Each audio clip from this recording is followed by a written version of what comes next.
Qu'est-ce qui se passe si y a un noyé et que j'étais sur mon téléphone?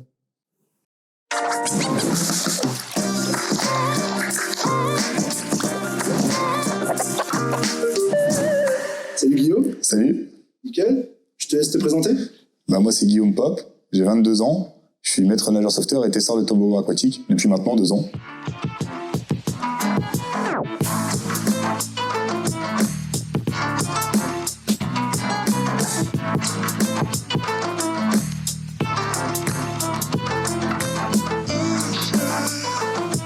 Tout simple, Pop. Ouais. C'est vraiment ton nom de famille? Non, c'est mon blaze sur les réseaux sociaux. Je me le disais aussi parce que... Mais ça, dans mon nom, il y a le mot Pop. À un moment donné, je t'ai fait appeler Guillaume Dop. Ah. C'est la marque de shampoing. En plus, t'as carrément ramené ton t-shirt qui est marqué... T'aimes bien? Ouais. C'est vraiment fait exprès ou c'est que le thème, du coup? Alors non, j'ai travaillé ce matin. Et du coup, j'ai pas regardé ce que j'ai pris dans ma pile. Hop, j'ai pris. Et du coup, comme par hasard, ça tombe pile poil dans le thème. Voilà. Ah ouais. Alors, tu m'as dit que tu étais testeur de toboggan. Ouais. En quoi ça consiste? Alors, faut savoir que j'ai créé ce métier sur les réseaux sociaux. Donc, ça part d'une blague. En fait, j'ai fait croire à tous mes abonnés que j'étais testeur de toboggan aquatique sur TikTok. Donc, je faisais des vacations pendant le Covid dans des piscines où il y avait des toboggans. Et je me suis dit, pourquoi pas leur faire croire que je suis testeur de toboggan. En 2 semaines, ça a fait environ 15 millions de vues. Et à partir de là, il y a tous les parcs aquatiques, les piscines, les campings qui m'ont contacté pour venir tester leur toboggan et également leur faire de la promotion sur les réseaux sociaux, notamment TikTok au début. Et voilà, de fil en aiguille, j'ai commencé à me faire un nom dans le milieu. Je suis passé sur différents médias qui m'ont propulsé. Et puis maintenant, j'ai créé mon entreprise. Et je fais ça partout en France et bientôt partout en Europe.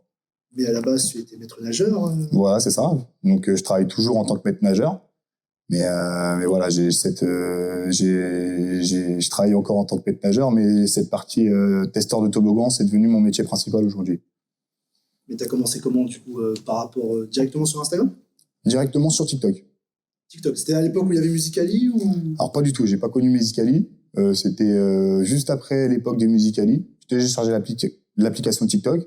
J'ai regardé un peu comment percer et on m'a dit qu'il fallait avoir un concept. Je me suis dit, c'est parti, je vais être testeur de toboggan. Et au final, en mentant, au final, c'est devenu vrai. Donc, comme quoi... Fantastique. Du coup, est-ce qu'on peut dire que c'est reconnu par l'État ou alors c'est vraiment quelque chose que tu as popularisé par toi-même? C'est pas reconnu par l'État. Du coup, c'est popularisé par moi-même. Mais maintenant, avec tous les médias, la presse, etc., ça commence à être un métier officiel. D'accord. Donc voilà. Donc forcément, tu as été appelé par des marques. Je pense aller de tête à Aquaboulevard. Voilà, Aquaboulevard, c'est un des premiers parcs aquatiques que j'ai fait, notamment pour l'interview Combini sur lequel je suis passé. Et voilà, donc c'était super sympa. Du coup, tu es en train de me dire que là, le Aquamika, ce que j'ai fait avec le petit ref de l'ancienne, tu vois, c'est toi qui l'as testé pour savoir s'il était optimal. Alors, je le teste pas tous les ans, mais c'est vrai que l'année dernière, oui, j'avais privatisé le parc et j'ai testé tous les toboggans afin d'assurer la sécurité et puis voir le côté fun et ludique du parc aquatique. Parce que carrément, tu privatises le parc. Voilà, donc j'ai plusieurs plans pour cet été où j'ai privatisé des gros parcs avec des gros invités prévus sur les parcs. Je peux pas t'en dire plus, mais ça va être sympathique. Putain, énorme. C'est-à-dire qu'en gros, tu privatises pas l'attraction en elle-même? Non. Ou les attractions, mais carrément le parc en entier? Voilà, je privatise le parc et vu que je suis maître nageur, etc., je suis amené à faire des événements donc dans les parcs aquatiques pour leur faire la promotion. Donc ça peut être par exemple des journées influenceurs au sein des parcs aquatiques, comme j'ai fait l'année dernière au Gliss Park, qui est le plus grand parc aquatique de France. Donc j'avais invité 25 influenceurs et de par ces 25 influenceurs, la promotion a été faite. Donc j'avais par exemple du Swan Neo, du Vintage Tran, donc quand même des gros influenceurs connus sur les plateformes. Et grâce à ça, grâce au contenu, aux vidéos YouTube, aux shorts, aux reels, ça fait exploser la communication du parc, quoi. Énorme. Mais du coup, quel effet ça fait d'être tout seul dans un parc aquatique, voire même un parc d'attraction, on peut dire ça comme ça?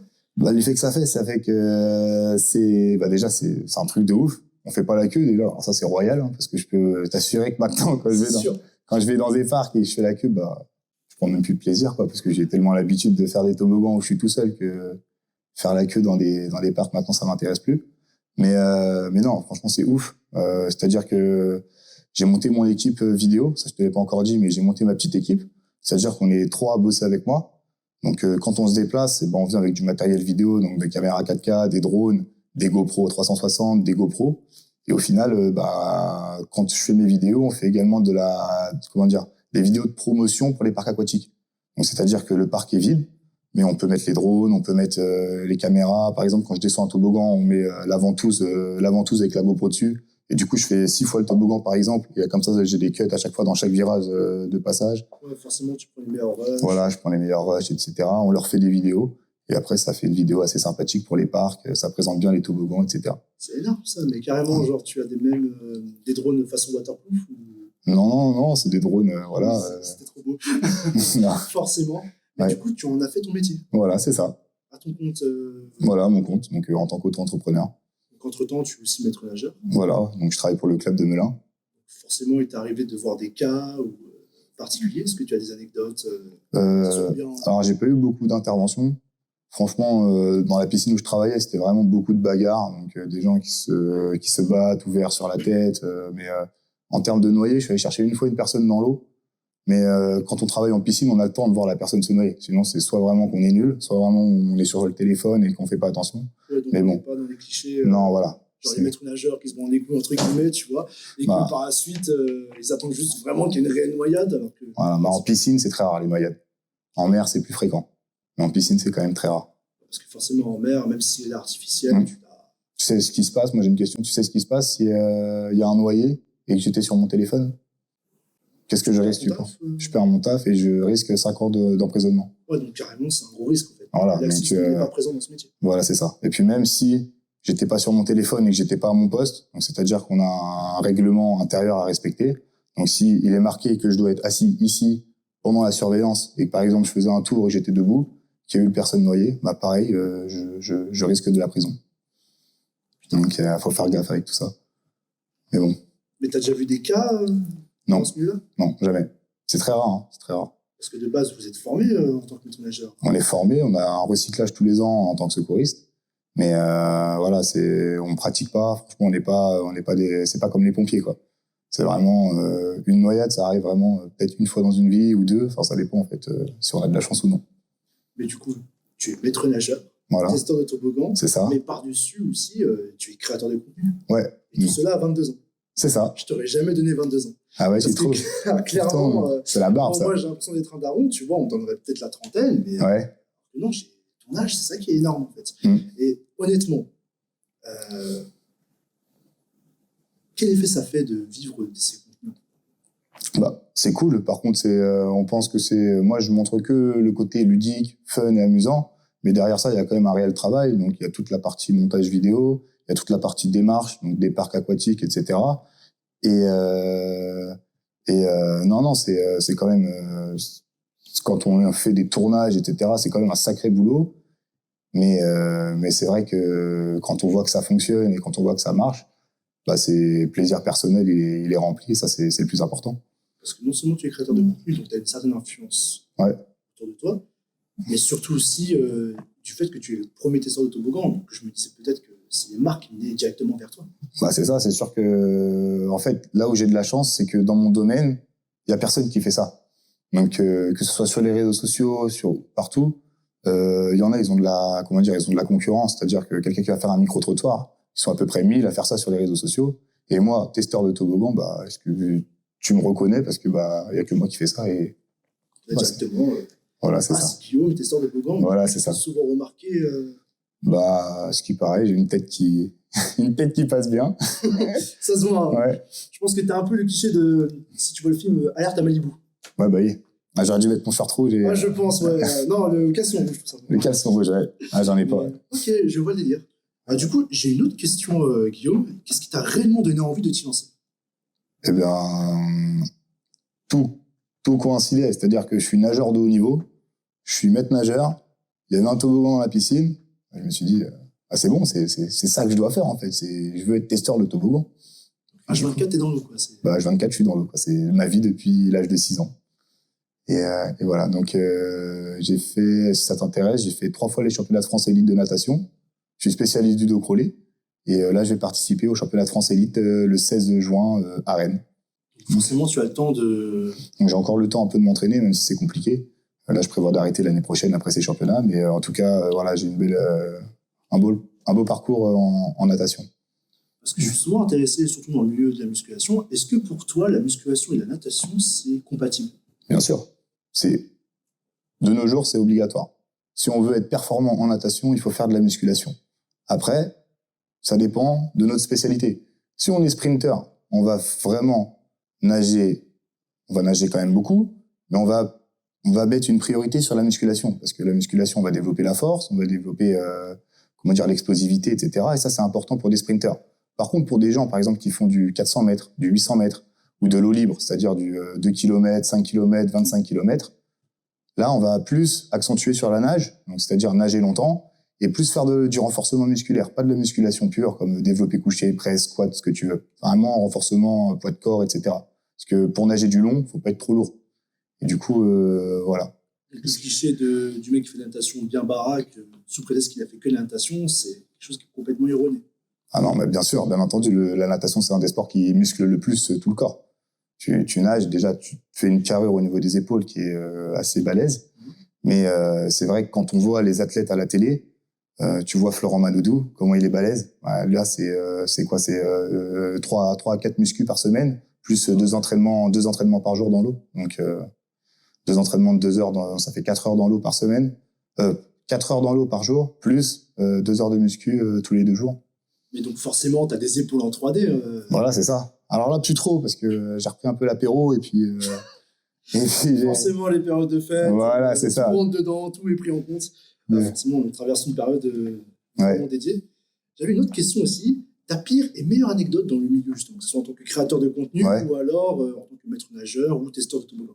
Testeur quoi meilleure anecdote, franchement, à chaque fois, c'est incroyable. Hein, je t'avoue, quand on se rend dans des campings ou des piscines et qu'on a les parcs pour nous tout seuls, qu'on est super bien accueillis, ça fait toujours des bons souvenirs. Après, en termes d'anecdotes, j'en ai une marrante si tu veux.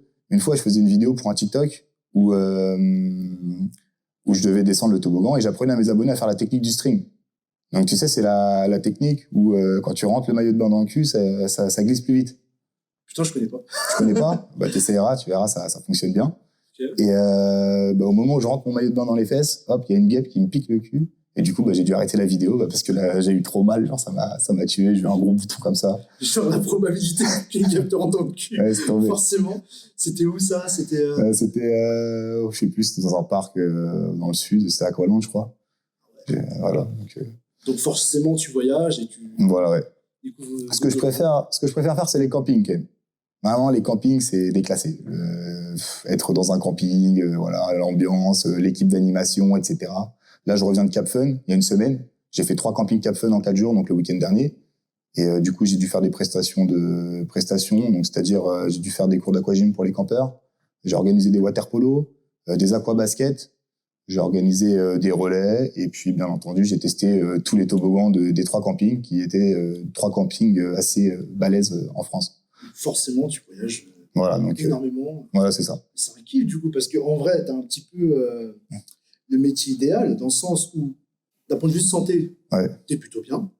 Ça va. On va pas se le cacher. Ouais. Financièrement, je pense que tu as plusieurs sources de revenus. Tu n'es pas à un pied de la pauvreté. Non, ça va. Entre guillemets, ça à l'arrière. Et en plus de ça, tu voyages un peu partout. Ouais. Et tu fais découvrir justement ton sport, même à des jeunes passionnés.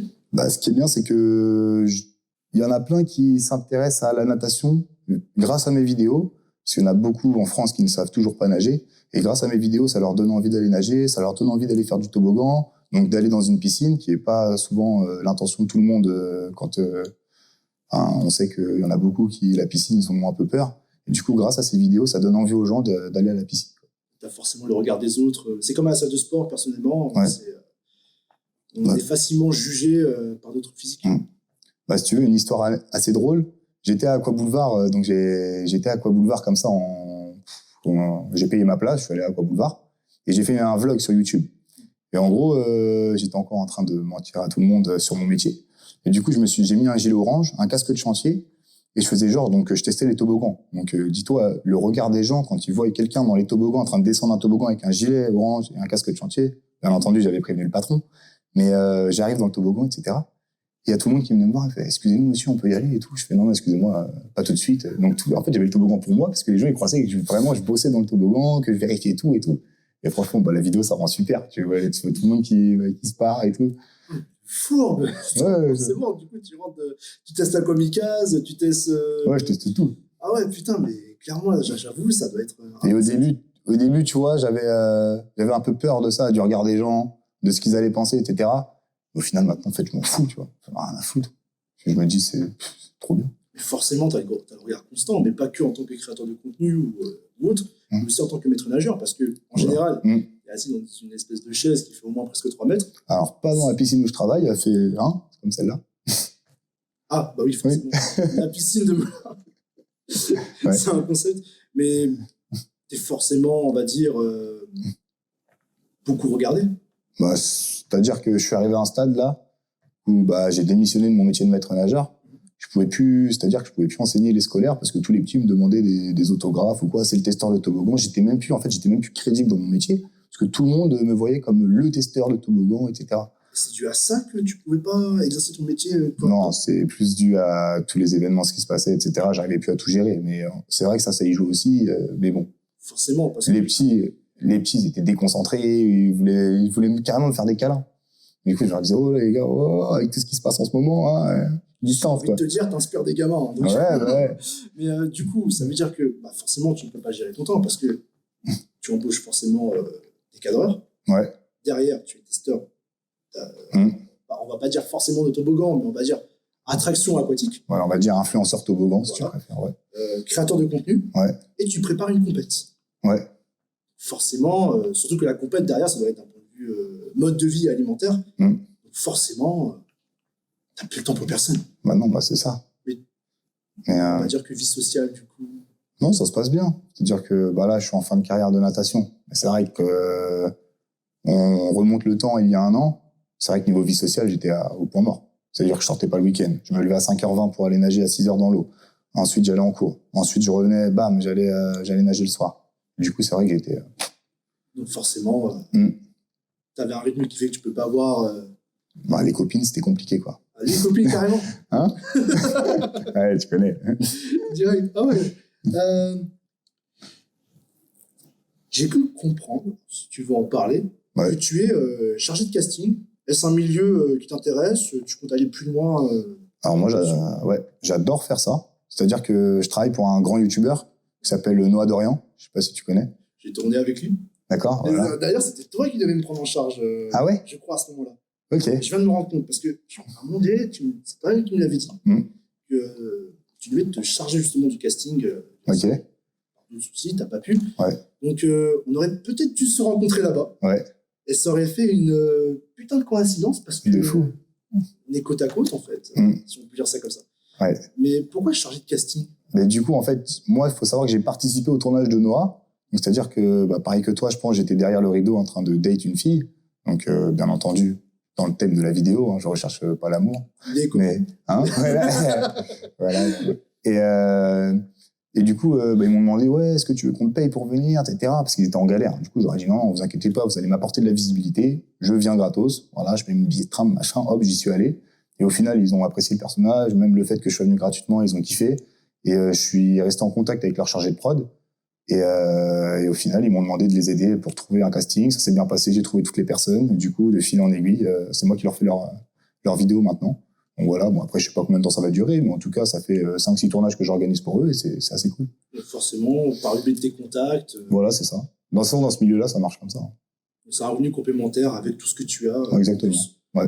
Ok, je vois que t'es assez multitâche. Ouais. Ça, c'est sympa. Mais tu t'es jamais intéressé pour être devant la caméra? C'est vraiment en tant que chargé de casque qui t'intéresse? Ah non, moi j'adore être devant la caméra. Sinon, je serais pas là aujourd'hui. Quand je disais peut-être devant la caméra, c'était plus d'un point de vue cinématographique. Ah, moi je kifferais faire du cinéma, ouais. Forcément. Tout ce qui est cinéma, acting, tout ça, je pense que ça pourrait m'intéresser. Après, il faut peut-être que je travaille un peu mon éloquence, faire du théâtre, mais non, vraiment ça. Alors, pour être tout à fait honnête, je suis aussi dedans, mais j'ai pas pour autant fait du théâtre. Enfin, moi, une semaine avec un prof de théâtre qui est tombé malade malheureusement et par souci familial, mais je te cache pas qu'en moins d'1 an, de tout ce que j'ai fait, je compte en parler peut-être un jour, tout est possible. Moi, je pars du principe que tout est possible à partir du moment où tu es sociable, tu as du culot et que tu es très avenant. Bien sûr. Bon, ça, le culot, ça devrait aller du coup, mais... Je pense que c'est bon. Hein. Mais ouais, non, mais après, j'intéresse beaucoup les télés. Là, il y a une télé qui m'a contracté, donc je peux pas trop citer le nom et tout. Mais ça va peut-être, pour le mois de septembre, une télé, ça peut être sympa. Énorme. Donc, sur une grosse chaîne française, donc on va voir si ça se fait ou pas. Tu as une chaîne TikTok qui est très nichée, en plus de ça. Comment tu t'es senti lorsque ça a marché? Je me suis senti un peu dépassé par les événements.